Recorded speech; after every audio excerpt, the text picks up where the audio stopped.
Ladies and gentlemen, boys and girls, it is finally time. Early December of 2023, we finally saw the release of the long-awaited title The Day Before. After 5 long and treacherous years of development from a company who had some pretty poor marketing throughout 2023, The Day Before no longer needs another delay, and it's finally time we play the game. No more waiting, no more lawsuits with the Doomsday Calendar app, no more predictions from half-baked trailers and reveals. The Day Before is out and everything in the world is going to be alright. So a couple days ago on December 7th, 2023, the world received the extremely controversial game known as The Day Before. Developed by Fantastic and published by their parent company Mytona, it's no secret that this past year alone has been a horrible year for the team. Trailers that showcase some of the most useless and questionable content, gameplay reveals that brought more questions than answers from the gaming community, and even legal battles that prevented the release of the game for months on end have all taken the forefront of discussion when talking about this game. To give you guys even just a short summary of what all happened with The Day Before would take a major chunk of my time, and most likely you already know what happened, as no game has even come close with the amount of controversy The Day Before had or still has. But no matter though, as Fantastic pushed through all the questions and anger from practically everyone, and they finally released the game in an early access state. But to say that the game is bad is quite an understatement. There were so many lies that were uncovered upon release, so many corners were cut, and it was even unplayable for most people who try to load into The Day Before on day one launch. It is so bad, in fact, that the Let's Play god himself, the Rad Brad, openly admitted that this is the first game that he's ever refunded. If your release can do that, then oh my god, there's no shot that The Day Before can be a good game. And after playing it myself, I can fully admit to you guys that this game is in fact a fraud, and a shit one at that. So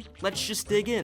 So I bought the game the first hour it was released at 1 PM Eastern Standard Time. It took a hot minute to install The Day Before, as it's sitting around 57 gigabytes of space, but when it finally finished downloading, I quickly found out that I still could not play the game at all. This was because, upon the release of the game, everybody wanted to play it at once, as any normal game would experience when it first comes out. The problem is, however, is that Fantastic, I guess, underestimated how many people would purchase the game, as trying to load into any server would immediately kick you out with the error message that it was full. And this happened for every server. It could say that the server had a high population, not a full one, but it would still be full. It could say that it even had a low population and it would still be full. Hell, even if you tried to go onto the European and Asian servers to at least see what the opening cutscene looks like, well, I have some bad news, as those servers would be full too. Thousands of people would be stuck in the main menu screen trying to load into The Day Before for hours on end. But why were the servers full already? This was advertised to be an MMO game, a massively multiplayer online game. You're telling me that the servers were filled with hundreds of people already? Well, not exactly. The people who were able to play the game quickly found out that each server consists of a maximum of 32 people. That's right, only 32 people are allowed to be on a server at one time in a game that was supposed to be advertised as an MMO. You guys want to know what game also has a max of 32 people per lobby? Grand Theft Auto 5 Online, a game that was released over 10 years ago. Who in their right mind thought it was a good idea to have only a handful of people be able to roam around what is supposed to be a zombie survival game? It's funny too, as I was luckily able to load into the game about 40 minutes after waiting, which from what I can tell is better than a lot of other people who had to wait around for hours. But no matter though, as once I got into the cutscene of waking up in the survivor settlement known as Woodbury, my character decided to teleport outside of the spawn room, which essentially soft locked my game, as I needed to talk to this doctor guy to progress anywhere else. After leaving that and waiting about another 10 minutes to get into another server, I found that I was once again soft locked and prevented from doing anything at that point, as my character spawned outside of the world and was endlessly falling into the void. If this game isn't the definition of polished, then goddamn, I don't know what is. Now, I'm not sure if this bug is common enough that anyone else had to experience this, but I find it extremely hilarious that I spent more time trying to enter The Day Before than I had,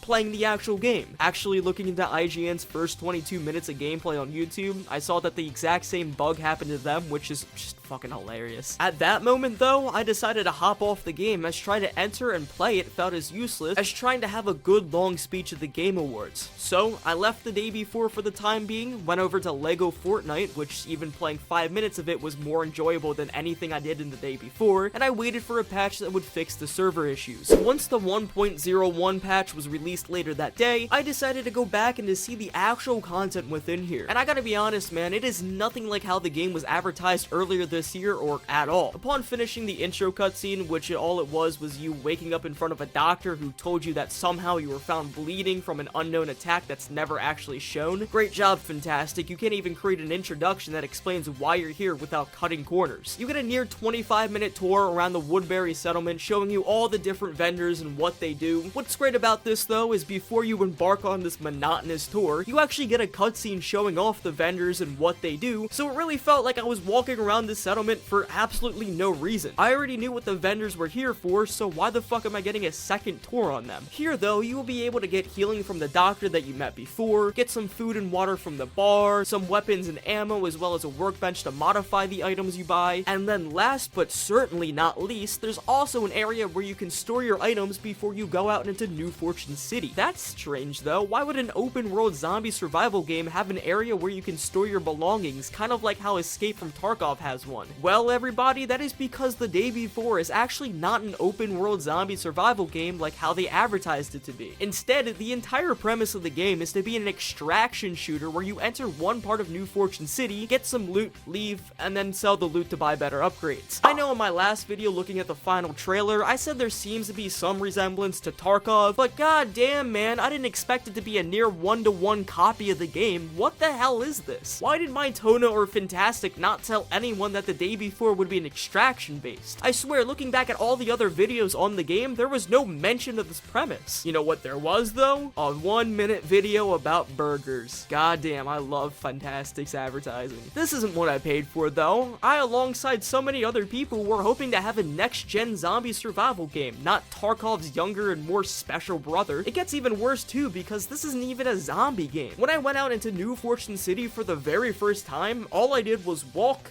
and walk and walk, and maybe I found some loot, but I did mostly walking. Throughout my time walking, there was not a single zombie in sight. This place was a literal ghost town. Oh, the game crashed.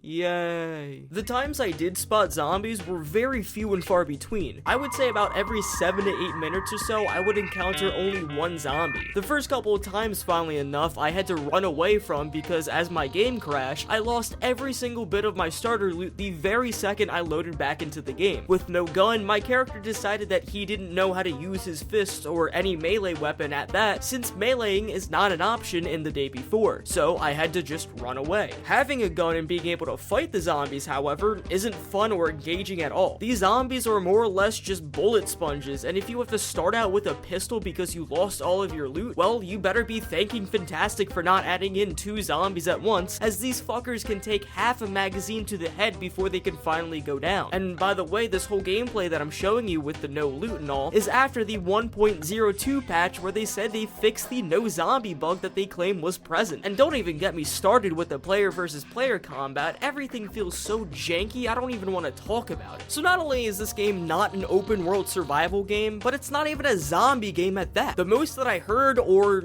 no, I can't even say I saw anything because there was nothing to see. The most that I heard in this game were people firing guns at one another off in the distance, but other than that, nothing.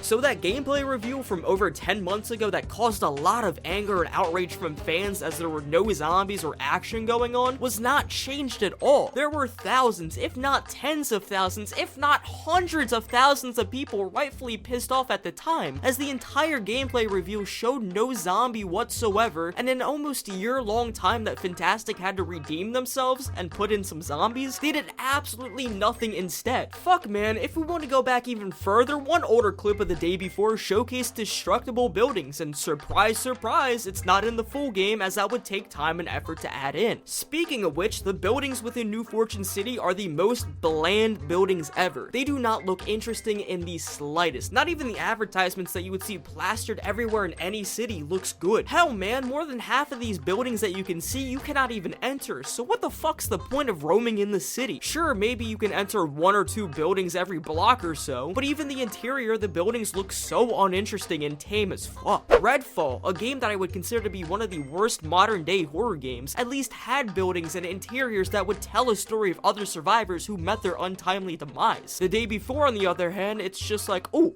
a desk, maybe I can loot that. Oh my god, a locker, maybe that have some loot. Anyways, time to go back home. The fuck is the point being here if there's nothing interesting going on? I swear too, it feels like these stores and businesses you can look at are just cheap knockoffs of real life businesses. Like, I wonder what Soul Foods is in real life. What about Red Decks? I think that maybe rings a bell. Well, how about Fantastic Coffee or Seafood?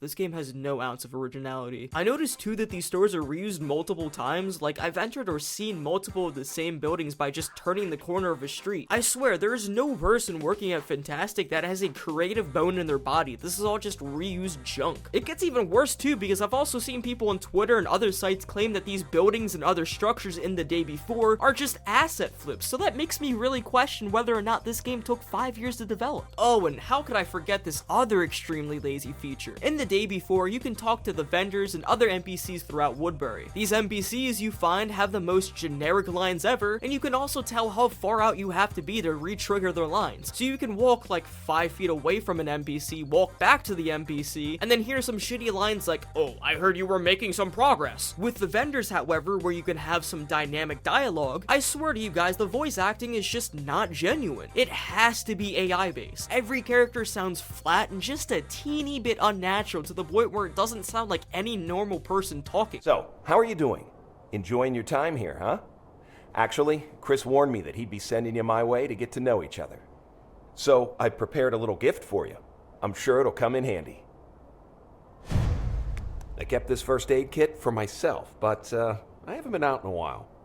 And I like you, so take it. It really feels like Fantastic either got AI-based voice actors or they looked up really shitty ones on Fiverr. It gets weirder though, as when trying to look up any of the voice actors on Fantastic's or Mytona's website, there is not a single mention of voice acting at all. And if you were to look up the voice acting on Google, you'll see that there's already articles that question the authenticity of the acting, but not a single actor credited anywhere. I could be wrong though, maybe the voice actors are just shitty volunteers Fantastic for some reason takes pride in, but then again, wouldn't you still want to credit the person who voiced the dialogue? Actually, I wouldn't if I were Fantastic. This voice acting fucking sucks. Then there's the other features that were showcased in the final trailer that vary from either being really cool features to meh, but upon looking at them when they released, they all kinda suck. The plot of land that you get for free and immediately when you start up the game, all you get to do is put down some furniture, so as I suspected, it's just useless. The only thing you can do here is put down some vanity items and nothing else. In fact, you could most likely play the entire game without needing to go to your house even once apart from the tutorial. Why the fuck would they add this? Then there's the gym that apparently you're required to go to regularly if you want to increase your max stamina, kinda like how GTA San Andreas was. But this feels so much less important as your base max stamina is already huge, and when you sprint it feels like you're going 25 feet an hour. You run so slowly. Then there's that sauna that was talked so much about, which for some reason heals you back to full health, because we all know if you get shot in the neck by some guy or if you get bitten by a zombie, the best way to heal up is just to take a nice and hot steam bath. I don't know, man, it just seems like these features seem very useless and I don't see myself even wanting to go there. All in all though, The Day Before is a scam. Who would have thought that? Who would have figured that the game that showcased absolutely nothing for years on end would turn out to be a nothing burger? But Scrakes, you dumb idiot, all MMO games start off badly, and it's even in early access. You can't judge a game for being in early access, you should be grateful it's out in the first place. No the fuck I'm not. This game costs money, $40 in fact, with a $10 price increase once fully released. With that said, there was also 5 years of development added onto this with multiple delays. Fantastic had all the opportunities to prove everyone wrong, and to release even just a playable game. Releasing this, no matter what state it is in, is an embarrassment, and the people at Mytona and Fantastic should be ashamed of themselves. It's crazy too because their one Twitter post talking about how they had full faith in their game, and some comments on my video calling me out for saying that this was a scam before I even got to try it, had me believing that there was some sort of potential for The Day Before. But holy shit, man, this is far worse than I could have ever imagined. I basically paid $40 to have Fantastic's nutsack slap across my face over and over again, and I, or people who played this game, can't even even vent their frustration towards Fantastic as their Discord server decided to turn on a 30-minute slow mode because they knew that people aren't happy. So really, just fuck this game, fuck Mytona, and fuck Fantastic. Oh my god, dude, I'm tired. Thank you all so much for watching this. If you guys like this video, hit that like button and subscribe. I'm just now gonna go play some more Lego Fortnite. Bye for now.